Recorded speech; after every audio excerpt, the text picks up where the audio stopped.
Donc aujourd'hui on reçoit, c'est la communauté de produits donc, qui vous invite, hein, bienvenue. Merci. Et Odélia aussi. Donc le thème de ce BBL c'est donc la conception.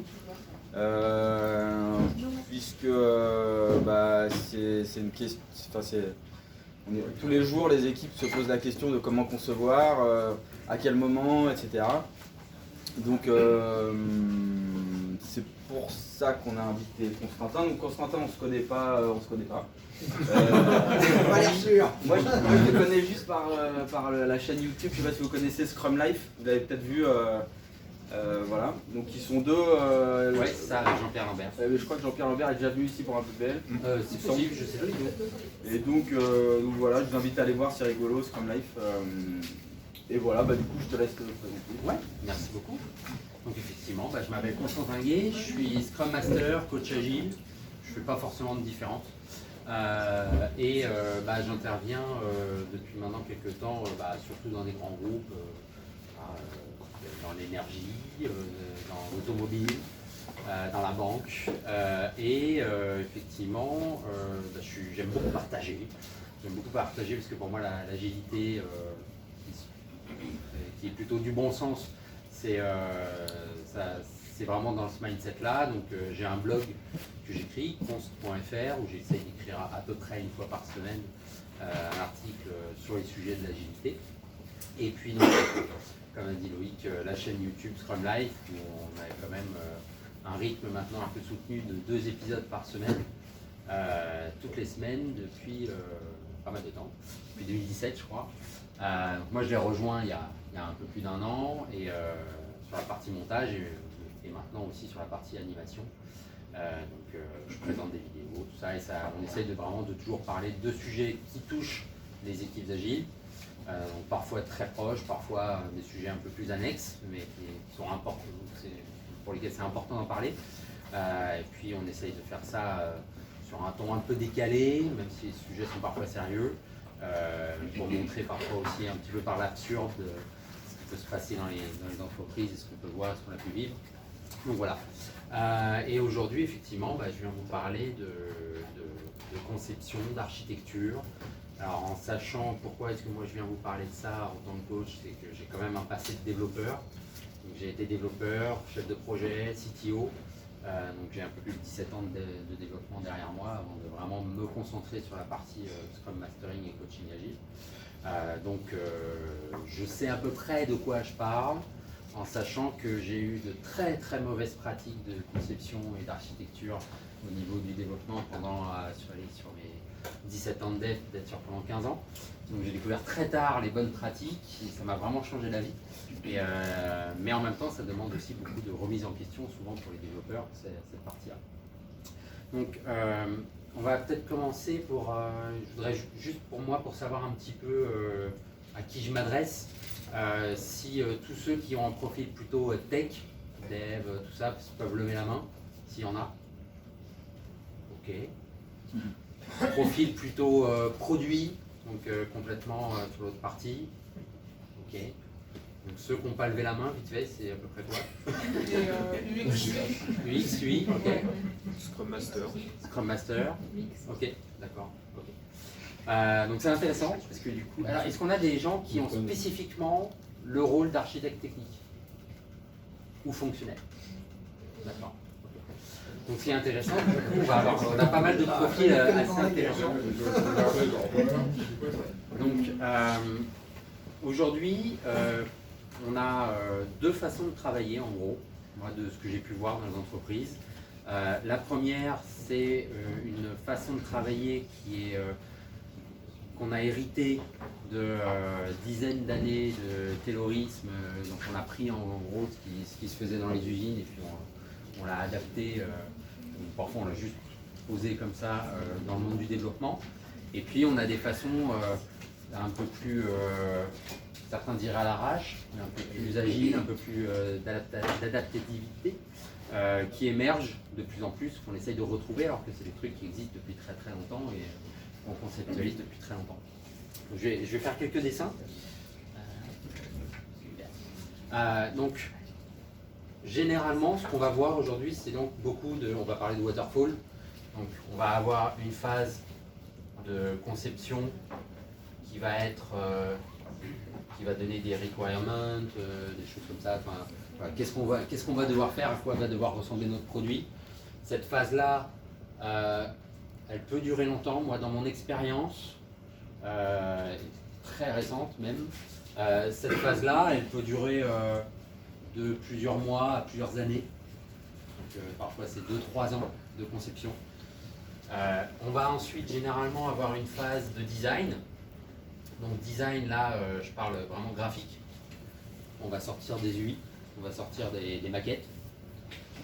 On va avoir une période de développement. Là, on va faire de l'itératif. Là, on va faire du Scrum.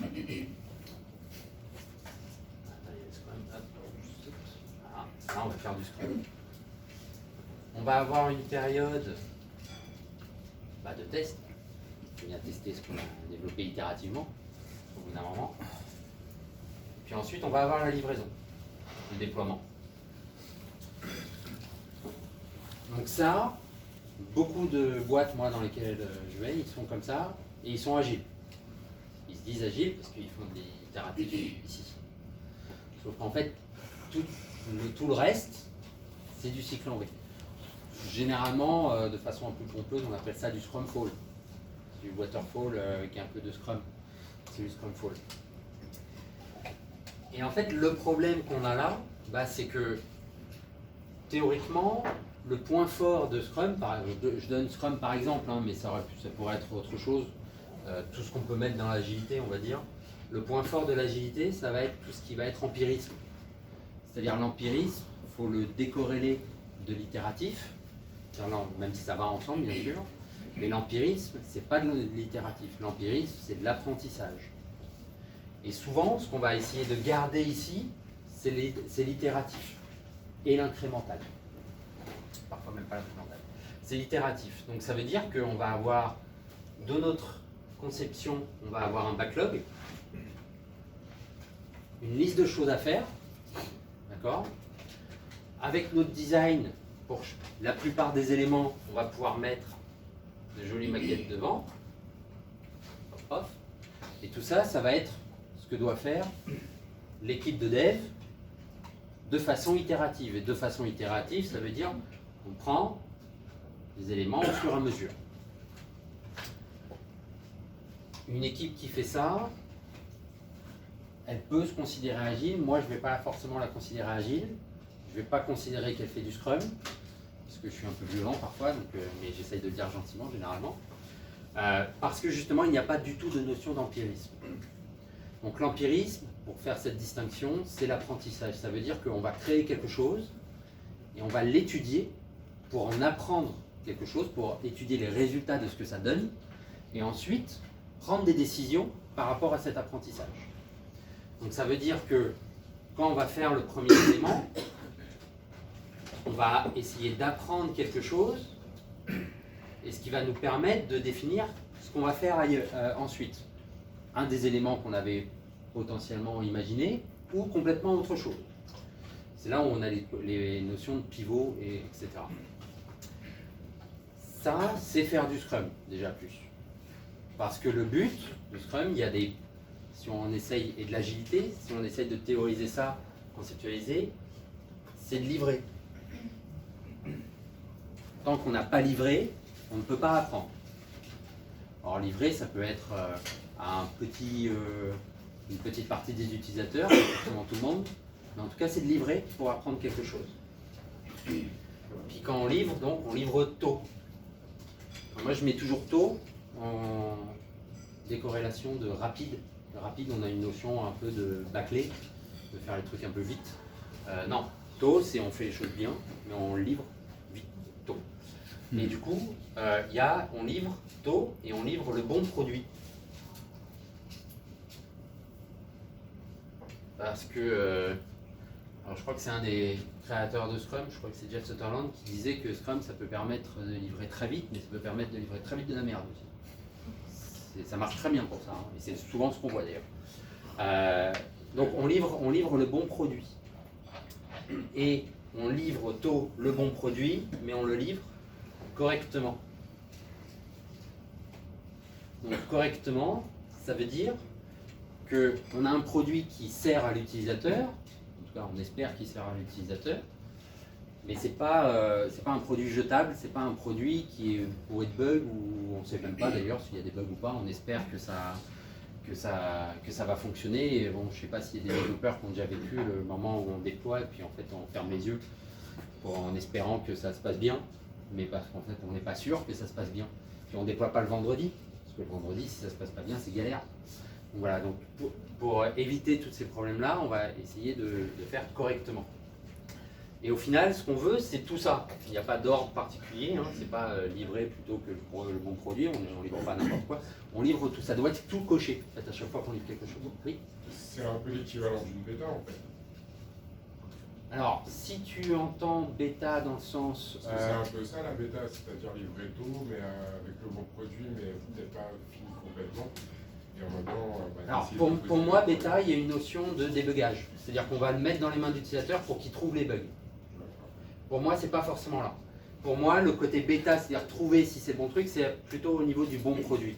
C'est-à-dire qu'on sait qu'on livre sans bug, mais par contre, on n'est pas sûr de livrer le bon produit, donc on va le tester petit à petit. D'accord ?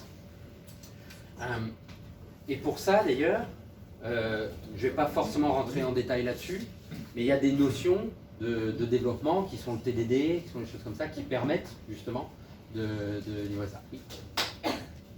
Oui, du coup, sur le bon produit, finalement, on sait rien. On n'en sait rien, exactement. Donc, on ne sait pas si on dit le bon produit. Exactement. Donc, on c'est là où j'en respecte viens. jamais Merci. ça. Merci. C'est là où j'en viens. C'est-à-dire que pour livrer le bon produit tôt et correctement, on ne peut pas avoir cette phase de backlog, de requirement, de choses à faire, qui est le livrable, on va dire, un petit peu de cette zone de conception et de design. Donc ça veut dire, moi, une chose que j'aime bien, c'est de challenger mes PO pour changer un petit peu leur façon de parler, les mots qu'ils utilisent. C'est-à-dire qu'au lieu d'avoir une liste de choses à faire dans le backlog, on a une liste d'options. Et à chaque itération, on va se poser la question, tiens, voilà mon objectif pour cette itération, quelles sont mes options pour l'atteindre? On a aussi la notion d'option, on a aussi l'option d'hypothèse. L'avantage de l'hypothèse, c'est qu'on ne peut pas se tromper. On n'est jamais en erreur quand on a une hypothèse. On émet une hypothèse, on va la vérifier, soit elle se vérifie, soit elle ne se vérifie pas. On n'a pas tort là-dessus, on ne rate pas. Donc à partir du moment où on va se dire que chaque élément du backlog est une option ou une hypothèse, on va pouvoir effectivement rentrer dans ce principe-là de vérifier, de checker si on a fait le bon produit. On émet l'hypothèse qu'on donne une solution viable. Maintenant, la seule personne qui peut nous le dire, c'est l'utilisateur. Directement ou indirectement. C'est-à-dire ça peut être des interviews utilisateurs, ou alors voire même on le voit faire utiliser l'application ou le produit. Ou alors on a des sondes, là c'est un élément plus technique, qui vont nous donner de la data, qui vont nous dire si c'est la bonne façon de faire. Donc pour arriver à ça, pour arriver à cette notion de backlog, d'hypothèse, et ben tout ça, ça ne fonctionne pas. Parce que si on a fait notre conception avant, en fait on a fait toute notre conception avant. Donc toute cette partie-là, ça veut dire que si c'est des hypothèses, on a potentiellement travaillé énormément pour rien du tout. Et comme les gens n'aiment pas généralement travailler pour rien, ben, ils vont demander à ce que tout soit fait. Même si ce n'est pas les bonnes choses à faire. Mais il faut que tout soit fait. Quand on a fait le design en amont, c'est la même façon. C'est-à-dire que si toutes les maquettes sont faites et que c'est donné comme ça au dev, on va dire soit on est courageux et on se dit c'est pas la bonne méthode, ben on refait quand même le design, ok, c'est à la limite déjà pas mal. Soit, ce qu'on voit plus souvent, c'est que bah non, on va pas refaire les maquettes. En plus, le designer il est plus là, il est sur un autre projet maintenant, donc il n'est pas dispo. Donc on va devoir quand même faire ça. Ou alors, un peu plus dangereux, on laisse le design à faire au dev. On se retrouve souvent avec des trucs un petit peu spécifiques quand même. Hein. C'est pas leur métier, quoi, on va dire. Donc, et puis ensuite, donc on a la partie dev, là, on a vu, là on va savoir itérer. Et ensuite, on va avoir la partie test. Alors, dans le meilleur des cas, on voit quand même de plus en plus que cette partie-là, elle est quand même intégrée avec le dev, tant mieux. Mais ça se voit encore la partie test qui est à part, qui est même parfois en offshore d'ailleurs. C'est même pas les devs qui le font, ni le PO, ni autre. C'est des équipes dédiées loin. Et puis ensuite, la livraison, là, c'est une autre équipe. Vraiment, c'est les ops, c'est pas nous qui livrons, quoi. Et au final, quand on regarde le temps qu'il y a entre la conception et la livraison, elle est énorme. Dans cette partie-là, on va aussi potentiellement avoir la partie architecture. Donc, on va avoir des architectes fonctionnels et techniques qui vont travailler sur, bah voilà, vous nous avez fait un cahier des charges, donc voilà ce qu'on pense faire, ce qu'on pense que l'équipe va devoir faire. Malheureusement, moi, dans 9 cas sur 10 de ce que j'ai pu vivre, ces architectes, je les appelle très péjorativement, des architectes tour d'ivoire. C'est-à-dire que les mecs, ils sont dans leur tour, puis c'est peut-être pas une tour. Ils sont dans leur tour, voilà, ils sont dans leur tour, ils sont en haut, et puis en fait, ils ne vont jamais toucher le code, ils ne vont jamais voir le code, ils vont émettre des choses, ils vont dire voilà comment il doit être architecturé le code, mais par contre, ils ne vont jamais le voir. Ça, c'est le pire. J'espère qu'il n'y en a pas dans la salle. Il n'y en a forcément pas dans la salle. Parce que justement, ils vont faire des hypothèses, ils vont soumettre des trucs qui vont devenir des vérités. Et ensuite, c'est l'équipe de développement qui doit implémenter ça. Alors, il y a plusieurs trucs qui peuvent se passer. C'est-à-dire que l'équipe de développement, elle n'a pas forcément les mêmes compétences que l'architecte. C'est peut-être une très bonne architecture auquel il a pensé. Hein. Sauf que l'équipe de développement ne va pas savoir la développer correctement. Parce qu'ils ne maîtrisent pas les mêmes concepts. Et puis, pour aller avoir de l'information, ce type d'architecte, en plus, ça prend du temps. C'est-à-dire que parfois, c'est plusieurs semaines, voire plusieurs mois, entre le moment où l'équipe a besoin d'une information, pose une question, et que l'architecte est disponible pour venir leur répondre. Donc, ça flingue absolument tout ce qu'on peut faire comme roadmap ou autre. Donc, on a quand même aussi des architectes qui sont un peu moins tour d'ivoire, qui vont rentrer beaucoup plus dans la discussion, dans les trucs comme ça c'est déjà pas mal. Mais souvent, moi ce que je vois, c'est que dans cette partie-là, on n'a même pas d'équipe. On n'a même pas de notion d'équipe. L'équipe n'est pas encore constituée. Parce que ici, on va avoir un process de la boîte, du groupe, qui va nous permettre de débloquer du budget pour avoir l'équipe de dev. Donc on a plein de solutions qui sont prédéfinies, plein de décisions qui sont prises, fonctionnellement et techniquement, avant même d'avoir une équipe pour pouvoir livrer quelque chose. Et l'équipe se retrouve du coup de fait en tant que simple exécutant. Donc déjà c'est pas très motivant, on a une liste de choses à faire et puis on doit l'implémenter, on n'a pas d'intelligence là-dedans, c'est pas très motivant. Et puis bah, surtout il y a des problèmes on en retrouve des problèmes de qualité, parce que comme je disais, les gens ne savent pas forcément faire quelque chose qu'on leur a énoncé, ou on se retrouve avec des choses qui ont été mal comprises et qui ne sont pas du tout implémentées comme c'était pensé. Donc en plus, comme c'est pas motivant, bah, l'implication des gens là-dedans, elle est assez limite, quoi. On a aussi un truc qui peut venir, c'est ici, on a la maintenance. Je vais appeler ça TMA. On a la maintenance qui est faite par une autre équipe souvent. Parce que c'est pas les mêmes, ceux qui produisent de la valeur, puis ceux qui corrigent en vrai la valeur qui aurait dû être produite plus haut. C'est souvent d'autres équipes qui sont moins chères, qui sont en offshore. Donc voilà, donc tout ça, ça casse un petit peu la dynamique. Et ce qu'on cherche plutôt dans l'agilité, c'est au contraire, c'est de livrer des choses qui vont d'un bout à l'autre, rapidement, pour avoir cette capacité empirique de prendre des décisions sur ce qu'on a vécu et sur ce qu'on a vu. Donc au final, toute cette partie-là qu'on voit qui peut s'étaler sur plusieurs années, en fait, moi ce que j'aime bien, alors je vais prendre un autre truc. On a la... Il n'y a pas cette Ça marche. On va avoir en fait tout ça qui va être complètement intégré dans une itération. Moi, ce que j'aime bien, et ce que je fais généralement avec les équipes que je suis, au début ça fait un peu peur, c'est que ça, c'est une semaine. En une semaine, toutes ces étapes passent. Et toutes les semaines. Alors souvent quand je dis ça aux gens, c'est crevant, vous allez être mort les mecs. Bah non en fait. Non, c'est absolument pas crevant, au contraire. C'est beaucoup plus simple à gérer et c'est beaucoup moins prenant pour les équipes. Donc qu'est-ce qui se passe? Ça veut dire que à tout moment, pendant l'itération, PO, Dev, quand je dis Dev, c'est dans le sens Scrum, c'est-à-dire équipe de développement, c'est-à-dire ça comprend de l'UX, de l'UI, des codeurs, des testeurs, du juridique, pourquoi pas. J'ai déjà eu des cas où on a fait venir du juridique, des personnes juridiques dans l'équipe, parce qu'il y avait des gros problèmes juridiques au niveau de ce qu'on faisait.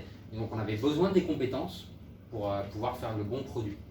Parce que faire un bon produit mais qu'on ne peut pas livrer parce que c'est bourré de... Enfin, on n'a pas le droit de le livrer techniquement, juridiquement, ça ne sert à rien. Donc on inclut tout ça dans l'équipe. On a toutes ces personnes-là qui travaillent en même temps. Le mieux, bien sûr, colocalisé. Bon, après, c'est possible de faire sans que ce soit colocalisé, ça coûte forcément plus cher, mais ça reste possible. Donc ça, une itération, on va faire la conception. Ça veut dire que quand on arrive, on va avoir un PO qui donc nous définit un objectif de sprint. Alors, je vais essayer je parle très Scrum, mais c'est valable même si vous ne faites pas de Scrum, ou si vous faites à moitié du Scrum, peu importe. Mais je vais essayer de rester dans Scrum pour avoir une base qui, j'espère, est à peu près commune. Je pense que tout le monde est au fait des termes, au moins de Scrum. Sinon, vous n'hésitez pas à me dire. Donc du coup, on va avoir un PO qui va nous définir un objectif de sprint, qui va le transmettre à l'équipe pendant le planning. Et l'équipe, qu'est-ce qu'elle va faire? Avec le PO, ils vont commencer à voir, comme je disais, quelles sont nos options pour atteindre cet objectif de sprint. Donc on va choisir des éléments dans le backlog, on va en créer d'autres, on vient de penser à un truc, puis il n'existait pas déjà dans le backlog, donc on va le créer. On va être sûr que ce soit prêt. Si c'est pas prêt, le PO il va préparer ça lui pendant l'itération pour l'amener à la prochaine itération. Et ainsi de suite. Mais du coup, on va se poser là, et une fois qu'on a défini tous ensemble ce qu'on va faire comme option, là, l'équipe de développement va pouvoir se réunir pour dire comment on va faire maintenant ça. Donc typiquement, moi ce que j'aime bien leur proposer, c'est de se réunir et de prendre les premiers éléments du backlog et de se dire, on se met devant un tableau comme ça, comment on fait? Donc qu'est-ce qui va le porter déjà? Donc il y a une ou deux personnes qui le portent. L'item, et puis qui va vraiment sur le tableau définir avec le reste, expliquer comment il compte faire. Donc là on est vraiment dans le technique, on est dans l'architecture technique. Voilà, je compte faire une classe, elle va s'appeler comme ça. On parle même des termes qu'on va utiliser pour être sûr déjà qu'on l'utilise, que tout le monde soit au fait des termes utilisés. La nomenclature des classes, c'est très important que ce soit assez homogène et compris par tout le monde en tout cas, si possible même métier. Et puis voilà, donc l'équipe de développement va faire sa conception technique, va faire son architecture à ce moment-là, pour les premiers éléments. On essaye de ne pas faire tous les éléments du sprint, l'itération, parce que tout simplement, on n'est pas sûr de tout faire, que si on commence à passer 1 heure de conception pour faire un élément qu'on ne fera pas, c'est gâché. Donc on fait d'abord le premier, on passe 1 heure, 20 minutes dessus sur les premiers, et on se met à travailler. On se met à travailler le plus vite possible, on apprend. Puis on livre dès que possible, on n'attend pas la fin de l'itération. Donc là, on a la partie conception qui a été faite avec le PO à ce moment-là, c'est-à-dire on pose des questions, tout ça, pour savoir ce qu'on doit faire. On valide les critères d'acceptation, tout le monde les a bien compris, machin, tout ça et tout ça. La partie design, là, comme lui, donc le designer est là dans la pièce, il va pouvoir aussi commencer à dire voilà comment il faut faire, voilà ce qu'on peut mettre, voilà comment on peut placer les éléments, tout ça. Les devs vont faire leur conception, leur architecture, et on peut commencer à travailler. Au niveau du coup, comment ça va se passer au niveau archi, c'est-à-dire que là on a l'impression un petit peu, là quand moi je parle de ça, les gens ils prennent un petit peu peur parce qu'ils disent là on part vraiment en live, on part à l'arrache quoi. C'est-à-dire qu'on pense que à ce qu'on fait là et on ne pense pas à ce qui reste, ce qui peut arriver après. En fait, oui. Et c'est totalement le principe. C'est-à-dire qu'on pense à ce qu'on doit faire là et on ne pense pas à ce qu'on va faire après. Parce que si on sait déjà ce qu'on va faire après, on n'est plus dans l'empirisme.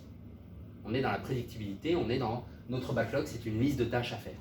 Donc comme on part du principe même si on est sûr à 99% de ce qu'on va faire à la semaine d'après, même si on part du principe que ça reste une option et que en revue, les utilisateurs, les sponsors, quand on va leur présenter ce qu'on a fait dans l'itération, peuvent nous dire qu'il y a un besoin de pivoter, c'est-à-dire de ne plus faire ce qui est prévu mais de faire autre chose, parce que ce qu'on leur a montré leur a donné de nouvelles idées, de nouvelles opportunités, parce qu'un concurrent a sorti quelque chose, peu importe, une nouvelle loi arrive, on ne peut plus faire ce qu'on voulait, ou alors on doit modifier quelque chose. Donc pour donner cette capacité-là, on ne prévoit pas, donc ça reste des options, donc on peut pivoter à ce moment-là.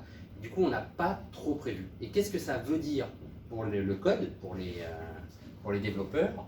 Ça veut dire que quand on code quelque chose, eh ben, si on se dit par exemple, ben voilà, on veut coder une pièce, voilà, elle aura à peu près cette forme-là. On est à peu près tous d'accord, ouais, ok, voilà, cette forme-là. Ah oui, mais s'il y a quelqu'un qui dit, oui, mais attention, après on va devoir coder un rond qui va devoir s'emboîter dedans. Le truc, il ne faut pas faire un angle droit, il faut faire un rond. Comment tu sais que tu l'as pas fait? Comment? Comment tu sais que alors que justement, explicitement, tu as dit que tu ne le prévoyais pas? Exactement, non, c'est l'idée. En fait, aujourd'hui, ce qui se passe généralement, c'est que les gens ils vont dire, attends, il y aura ça qui va arriver, ça va être un rond. Justement, tu sais. On fait attention. Non, on ne sait pas, on pense. Je te dis même pas attends, je te dis, tu n'as absolument pas cette information-là. Ah oui, non, mais là c'est pas le même problème à ce moment-là. Là, je parle vraiment dans le problème où on pense savoir ce qu'on va faire et du coup, on veut anticiper. Tu t'anticipes quoi? Parce que tu t'arrêtes, on va dire, au premier item de ta liste et justement, tu ne cherches pas à savoir ce qu'il y a après. Alors, Qu'est-ce que t'anticipes? là, dans ce cas-là, j'anticipe pas. Moi, je parle du cas où on prend ce backlog comme une liste de choses à faire et qu'on se dit que, voilà, ma pièce A, puis dans 3 semaines, on va devoir faire la pièce B. On va devoir le faire parce que c'est dans le backlog. D'accord? Donc là, je pars de l'optique où justement, on ne prend pas le backlog comme une liste d'options. Donc dans ce cas-là, on va se dire, notre pièce A, on va la faire avec un peu différent pour pouvoir accueillir la pièce B quand on arrive. Souvent, pour schématiser ça, c'est ce qu'on va essayer de faire au début, c'est le socle technique. On va faire une API, on va prévoir tous les cas pour l'API, pour les retours qu'elle peut faire, etc. Donc à ce moment-là, il y a deux trucs. Soit on fait B, parce qu'on avait dit qu'il fallait faire B, enfin parce qu'on nous a dit qu'il fallait faire B, donc on fera B. Donc à ce moment-là, on a bien fait de le faire, je pense qu'on a gagné du temps. Soit on fait B, mais en fait, on s'est rendu compte, et ça c'est ce qui arrive quand même souvent, c'est que B, finalement, c'est pas rond qui va être, c'est un petit peu différent. Ça va être un truc un peu comme ça, en dents de scie. Voilà. Donc on le fait, mais différemment. Soit on ne le fait pas du tout. Donc si on ne le fait pas du tout, qu'est-ce qui se passe? C'est que la partie qu'on a fait pour l'arrondi là, schématique, qu'on a fait pour préparer cette venue, ça devient du code mort. Ça devient du code mort, et le code mort, c'est un code qui est toxique. C'est un code qui est toxique parce que ça veut dire que ce code mort, potentiellement, on va, au bout des